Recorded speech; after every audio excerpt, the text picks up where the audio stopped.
What's up, guys? Welcome back to the Drone Camps channel. Today I have a big review for the Geprc TERN LR40. This is a long-range 4-inch little micro quad under 250 grams. It can fly a 4S 850.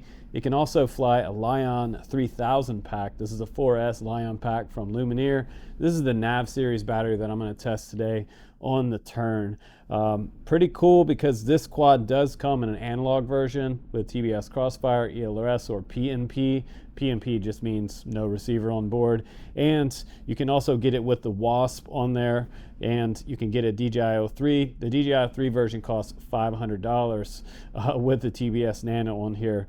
Also, some people made some comments about the small little Mortal T in the front. We're going to talk about that in this review. We're also going to talk about how it flies at range and also proximity. We'll also do some more testing for freestyle coming up in future reviews. And I know you guys like to see that on this channel because this quad will probably likely have duality, which is going to be freestyle and cinema. And actually, it'll have 3 uses: range, cinema, and freestyle. So that'll be a lot of fun. It has GPS up front. This is a micro nano, brand new Galileo possible GPS on the front, which is great because it'll get you upwards of 20 satellites. And it got me a lock today, like almost like that. It was super fast.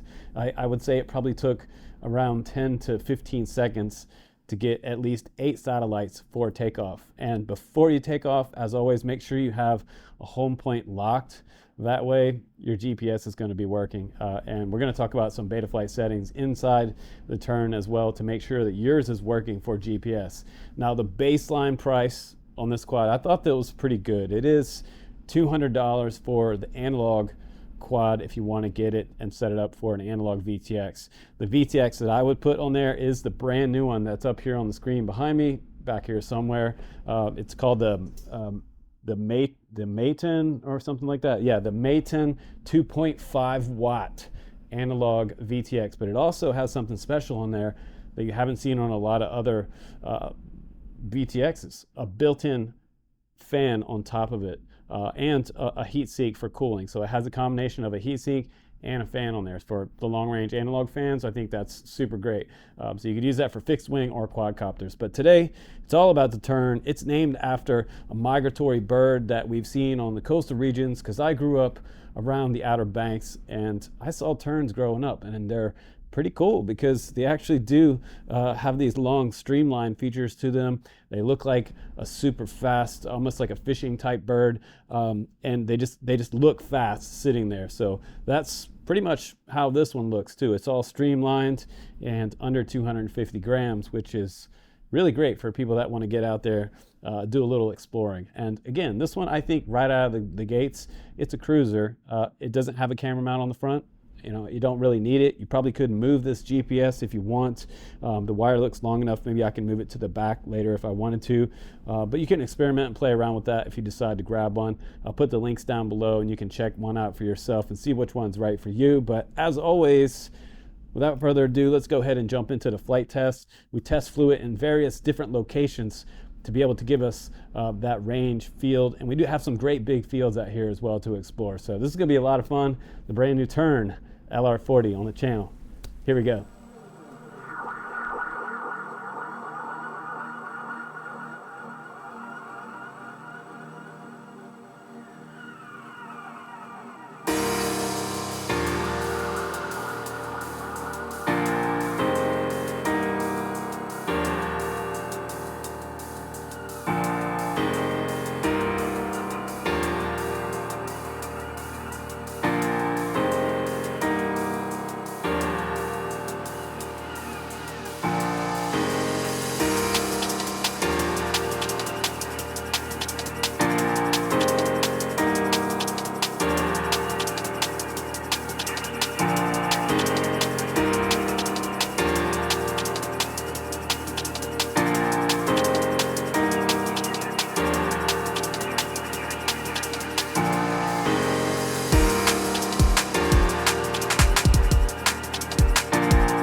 All right, guys, welcome back from the flight test. This thing is cool. It's different because it's not a 7-inch, okay? I've been flying a lot of range quads that are 7-inch, and they are gigantic. I mean, I have the Chimera sitting right here. I mean, look at the size difference of the Tern and something that you would consider a range quad. This one's flying on 4S. This one's flying on 6S. This one can handle up to about an 8,000 milliamp pack.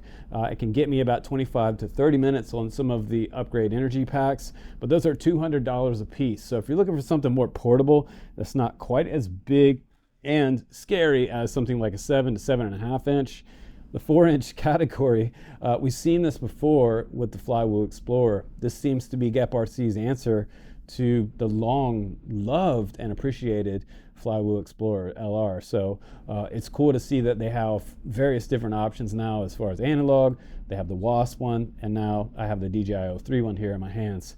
It also has 20 by 20 mountain points in the back if you want to add some type of analog VTX that has high power, like again the Maton 2.5 watt. It should take you way out there. And with 2.5 watt, if you're running that much power, you're gonna need an external physical fan on that VTX. Trust me on that one. But I cranked my camera up to about 25 degrees today on this flight test, and I have to say, we're going to talk about the placement of this TBS Crossfire Immortal T mini antenna in the front, and we're going to talk about fail-safe as well at range. So I think this was a very smart place to put this, and we're going to talk about why a little further in depth in this review. So let's go ahead and jump to the bench now.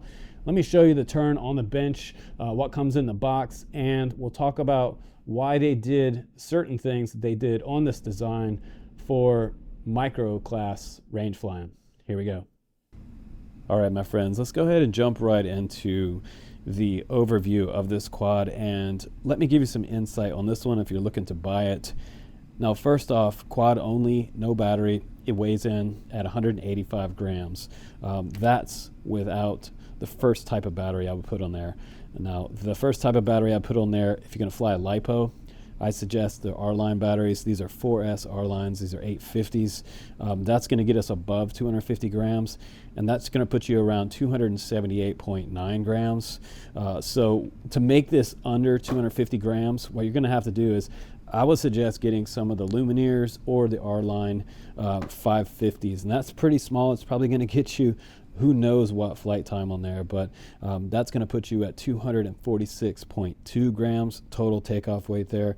And again, that's with a 550.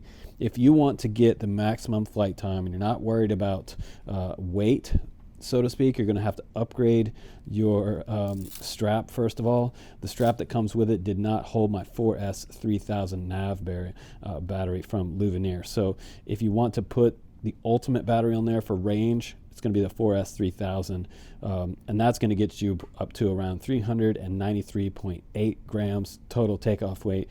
But this one will get you closer to the 20-minute mark on the flight time.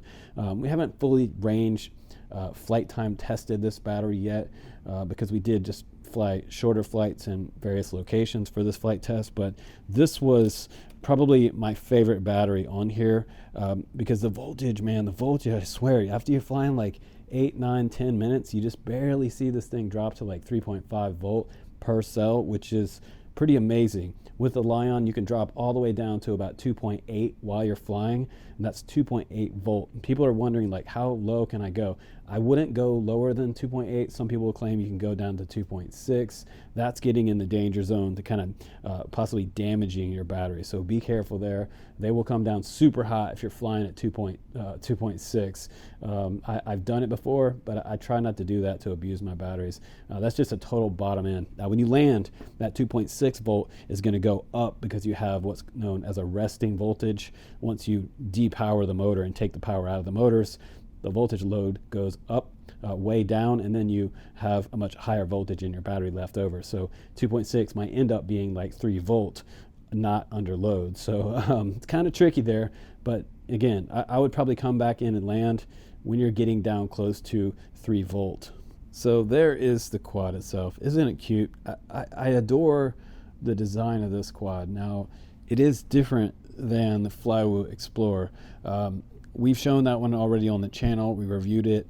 I first flew it years ago, it seems like now, out on the Oregon coast. And I got to tell you, these 4-inch quads with these bi-blades on board, they do experience some vibration. When you're in a windy situation like the coast, these guys are so light that you will see some type of camera shake. Go back and watch the original footage. I was filming on a GoPro, no, the Insta360 Go. I believe it was the original version of Insta360 Go. And even though it had some stabilization, it still had a lot of vibrations. Now this one had some slight vibration, but it was also due to the fact that I flew a 4S3000 pack, which this quad was tuned to fly on a 4S850. So if you tune on this pack and you add weight to it like this, you may see some vibration. I will try to come out with a community tune for this one that I will release to the public, and that will smooth out any of the mild vibration that you get. But aside from pretty much every other quad that I reviewed on my Drone Camps channel, that's been a Geprc quad, always a flawless flight tune out of the box. Like most people know, they can pull Geprc out of the box and have a great flying quad. So get the 4S850 to start. That one should be able to get you around 15 minutes flight time. We'll have to confirm that coming up in future tests. But the model name of this one is the TERN LR40, and it is a wheelbase of around 180 millimeter. It is a true, almost like a swept forward dead cat style. It has arms a little bit forward. I didn't see any props in the view. The flight controller is an AIO Taker. It's a 45 amp flight controller, like I mentioned before in our original first look unboxing. What I like about this flight controller too is that they kept the USB-C on the Taker G4, and this is a G4 flight controller, which means it has a much faster processor on here. And I just love that all of the USB connections on this quad are finally the same. Most of the USB-C quad flight controllers right now that are out there usually going to be newer than the USB, like Android style micro USB connectors. Those are usually on some of the older flight controllers, but thank God now they're updating those. They also have aircraft aluminum up front, and it looks pretty nice on the side right here. Not just what I thought originally was TPU, but you can probably see there that it's actually silicone dampening. So we have a camera here that has 2 side plates for frontal crashes or protection. If you're going to fly range, I would suggest getting some kind of ND filter to cover up, and it'll get rid of some of the glare there, as well as give you some camera protection for your O3. And the O3 can probably go up to about, I'd say, almost 40 degrees of tilt right there. And if you want to move this GPS post here, you can also do that. You can change position of that, and then you could put a camera like a decased GoPro up front. That's really what you want to do. One of the other things that I wanted to talk about in this review, besides this being a cute little range flyer, it's fun to fly, it has a great tune on here on the 4S850, was the fact that they stuck their miniature Immortal T up front. Now you can replace this if you're flying TBS. You want to put a larger full-size Immortal T up there. Some people do that. It will take almost the whole front of the quad up. I would mount it in this position right here, because what that does is when this quad's flying away at range, now this is kind of like range 101 here. If you put the antenna at the back of the quad, like a lot of quads have, what happens when people turn around coming back the other direction, sometimes they lose communication because your antenna's back here, right? It's being blocked by the quad. Now if you put it in the front, it's very smart of them to put it in the front, because almost no matter which way, as long as your quad's at some type of tilt, you're going to have clearance from the quad. You can see that from behind and from the front there. You're going to have LOS as long as you keep line of sight to your radio, and maybe we just block it by about that certain point right there. Now in the turn momentarily, but that's really not enough to make you fail safe, and you're going to keep a constant signal back to your radio. So that was really smart of them to put it in the front, because that's really where, for range quads, I'd like to have my antenna mounted. We have a TPU mount there. It is bendy a little bit, kind of bends and flexes. And up top here we have this M10 Nano GPS, which this thing is this is freaking nice because it does have this TPU post here. Mine was a little bent because in the packaging it's all cellophaned and it's shrink wrapped, so it had, you know, a bend to it like this. You could just heat this up a little bit. It is kind of a hollow TPU post, and then it will straighten up if you're if that bothers you. It doesn't bother me because I just take this thing out and fly it. It also had a cap on it, I believe, that they say mine fell off in my review, so I don't know, that might be in the box somewhere. I also wanted to let you guys see, I did get a camera mount with this. So remember I mentioned you being able to put a camera on there? So there's the decased camera mount right there in the bag that comes along with this one. So this can be repositioned and put somewhere else. We also got some 3M sticky bed tape here that is extra tacky. So when I stuck my battery down, this really does stay put. And you can hear it there, like how tacky it actually is.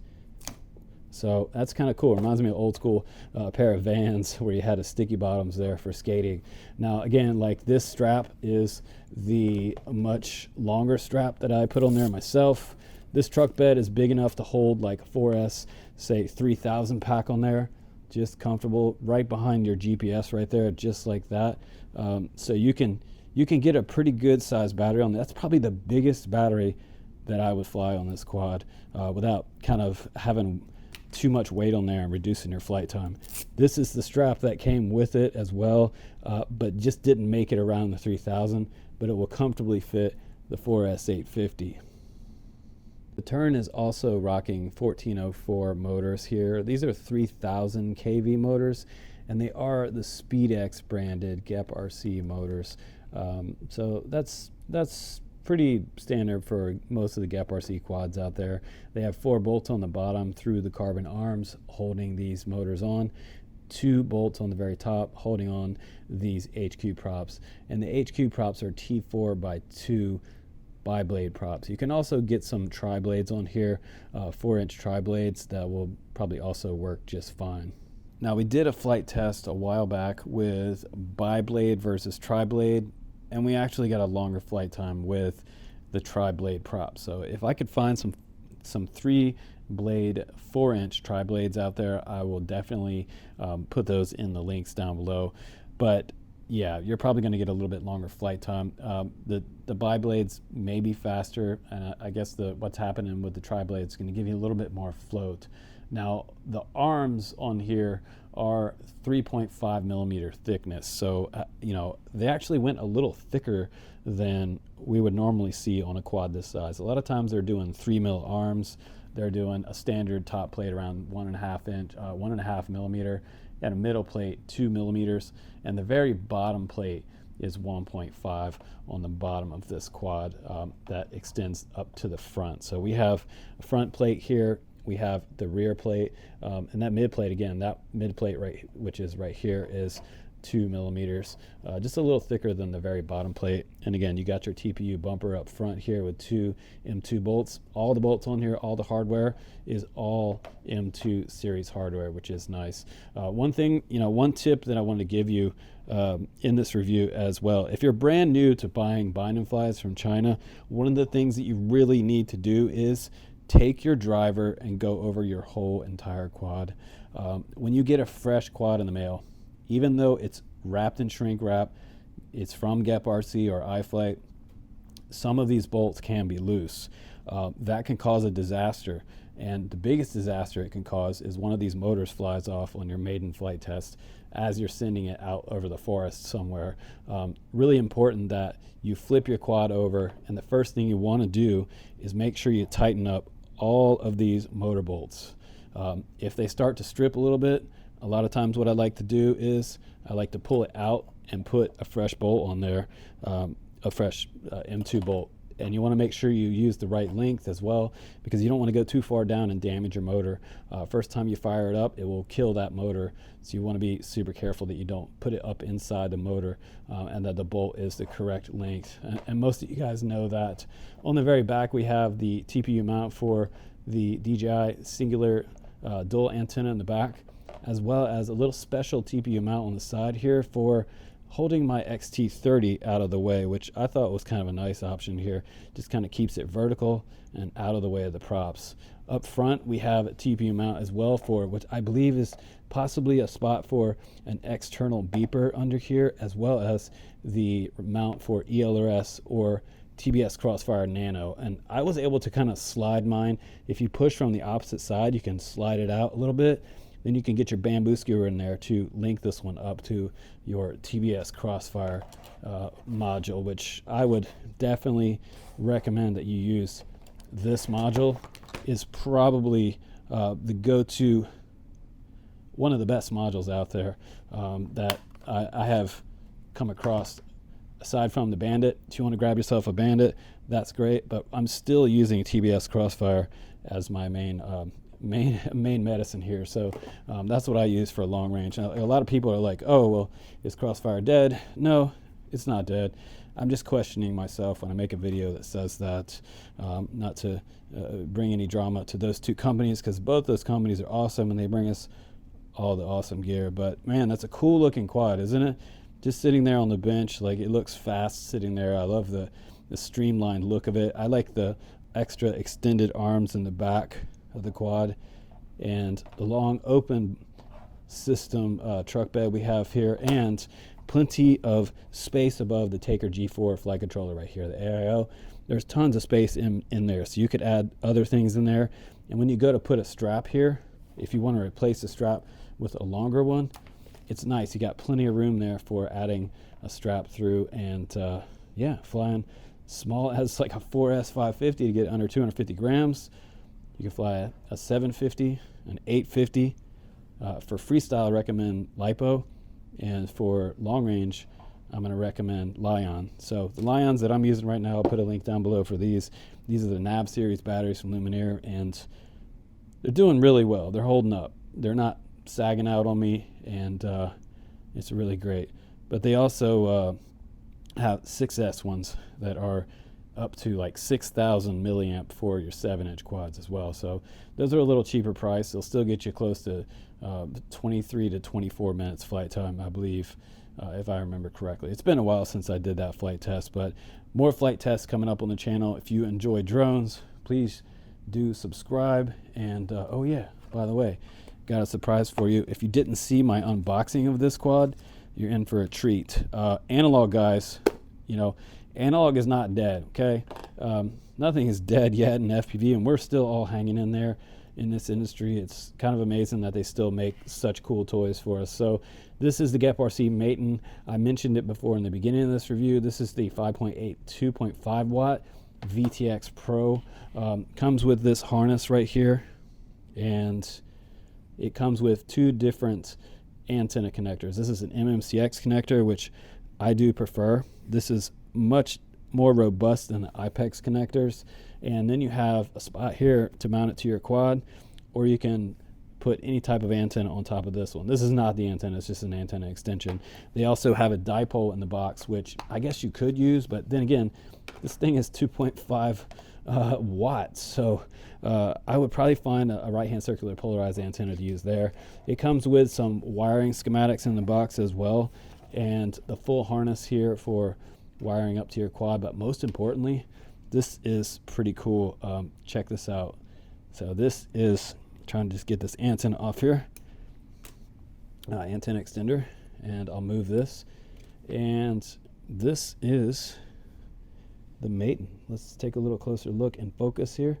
Check out that beautiful fan on there. My God, I've been waiting almost 10 years for a VTX with a physical fan on there. Can I get a hallelujah from the FPV community, please?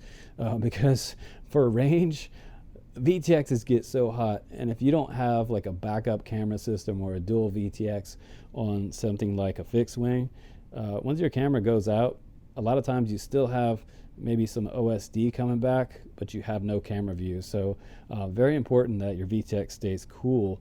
Wouldn't it be cool if DJI O4, when it came out, had a physical fan on it? It's going to add a lot more space to it. It is thicker here. I mean, you probably got like 12 millimeter in height, 12 to 15 millimeter here. You have LEDs on the side. You also have a push button here to change the power from like 100 milliwatt all the way up to 2.5 watts. So go crazy if you want to with the Geprc Mate. And I'll put a link down below for these two. I kind of like the red anodized aluminum on here as well, but slick looking, well labeled. Everything is so clear, and it's looking like a pretty nice product. So 20 by 20 mountain point on that one, as well as it looks like some extended possibility here on the bottom. You could also probably take this case off, but I would never do that because you have a physical fan finally on a VTX for 7-inch, 6-inch, 5-inch, whatever you're going to send out there at range. And even if you wanted to install it on the Tern, you can do that as well, because it does have the correct mounting spot in here. It will stick out just a little bit, but there will be room enough back here to add this to this quad. So that would be the analog dream setup for the Tern. But I hope you guys have liked this review and this little flight test of the Tern. I had a lot of fun with it, and I knew I would. I love the original Flywheel Explorer that Flywheel released, and now here we are with Geprc's version of a 4-inch, under 250 gram micro long range quad. Super cool. Please do subscribe on the channel, guys. I'm Justin Davis. Take care, and I will definitely see you on the next one.